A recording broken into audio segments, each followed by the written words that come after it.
De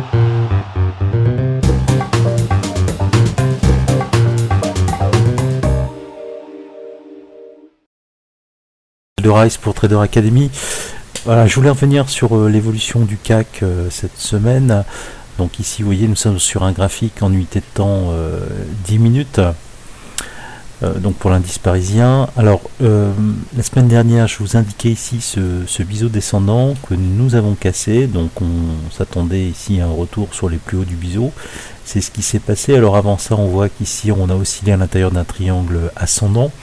Puis on a gapé en fait sur la sortie de ce triangle pour aller rejoindre très rapidement donc, notre objectif. Ensuite, vous voyez qu'on a chuté et de nouveau nous sommes venus ici osciller à l'intérieur de ce qu'on appelle un wedge. Et comme vous le savez, donc on peut reporter ici l'objectif du mât. Voilà, à la cassure ici.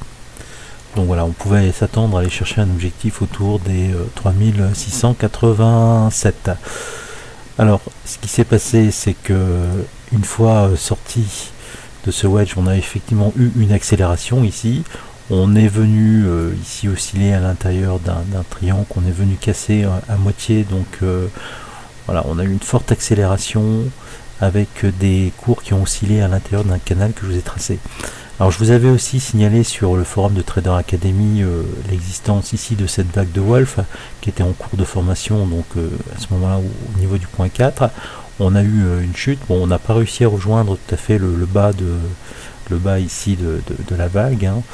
Néanmoins, bon, vous voyez qu'on a quand même pu, en tout cas pour certains, profiter d'une belle séance de baisse.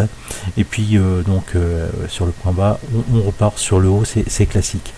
Et là, vous voyez qu'effectivement, nous sommes en train d'osciller à l'intérieur d'un canal haussier.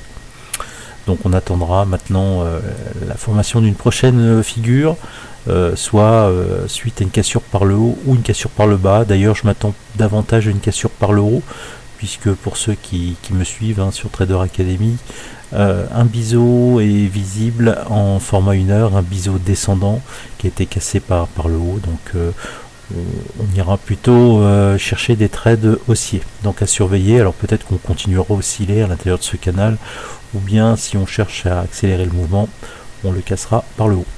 Voilà, écoutez, je vous remercie, à très bientôt, et puis n'hésitez pas à venir nous faire un petit tour sur Trader Academy.